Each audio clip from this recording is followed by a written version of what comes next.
The limit is one of the central topics of calculus. The idea of a limit is that it describes what happens to a function near a point. Normal statements about functions, statements like f of 2 equals 3, or g of negative 1 equals 4, those statements describes what happens to the function at a specific point. This describes the function at the point x equals 2. This describes the function at the point x equals negative 1. These statements are all of the form f of a equals b, and they all describe what happens to the function at a point a. However, limit statements as the form the limit as x goes to a of f of x equals L, those functions describe what happens to the function as we approach a. So these statements could look like the limit as x goes to 2 of f of x equals 3. Those sorts of statements describes what happens to the function as we approach a. So this statement describes what happens as x approaches 2. It says that as x approaches 2, the value of the function, the y-coordinate, approaches 3. In general, if we have a statement, limit as x goes to a of f of x equals L, that statement says that as x gets closer and closer to a, f of x gets closer and closer to L. So if we want to find a limit, if we want to evaluate a limit, what we're trying to do is we're trying to find the value that f of x approaches as x approaches a. So here we're trying to find the value that f of x, the y-coordinate, approaches as the x-coordinate approaches 2. One of the ways in which we can find the value of a limit is a situation in which we have a graph of the function in question. When we have a graph of the function, limits can usually be found easy by seeing what happens to the y-coordinate as the x-coordinate approaches a. We can find the limit by reading it off the graph. In the example of this graph here, we can find the limits. The limit as x goes to 0 of f of x, the limit as x goes to 1 of f of x, and the limit as x goes to negative 2 of f of x by looking at the graph and seeing what happens to the y-coordinate as the x-coordinate approaches each of these points. If we want to do the limit as x goes to 0 of f of x, we want to look at what happens to the y-coordinate for x-coordinates near 0. As x approaches 0, the y-coordinates are going to approach 2 here, which means that the limit as x goes to 0 of f of x is going to be 2. If x approaches 1, we can approach 1 either this way or this way, but as we approach 1 in either direction, both y-coordinates approach this point here, which is y-coordinate 1. So the limit as x goes to 1 of f of x is going to be 1. If you want to take the limit as x goes to negative 2 of f of x, we're going to approach the x value negative 2. We can approach it either this way or this way. Either way, we're approaching this point, which has y-coordinate 0. Remember, when we're reading a limit off a graph, that what x approaches, that's saying something about the x-coordinates. The thing we're going to be finding the limit of is saying something about the y-coordinates.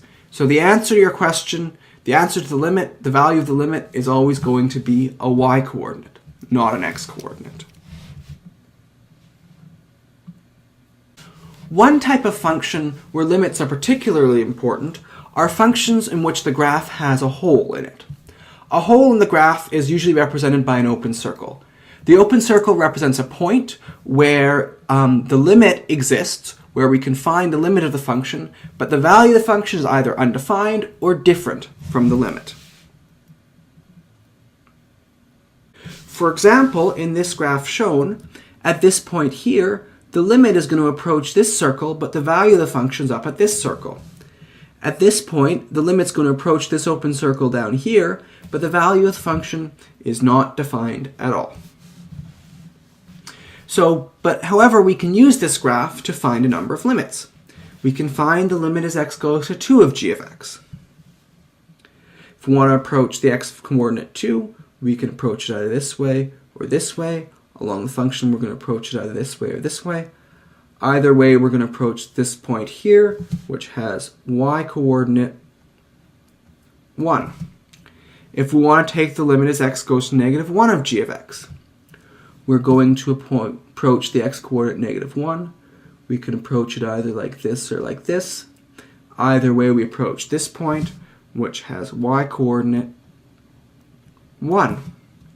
If we want to take the limit as x goes to 0 of g of x, we want to approach the x-coordinate 0. We can approach it either this way or this way. Either way, we're approaching this point here, which has y-coordinate negative 1.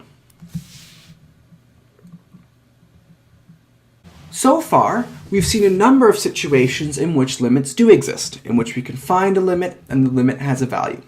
It is also very possible for limits not to exist. Limits don't always exist.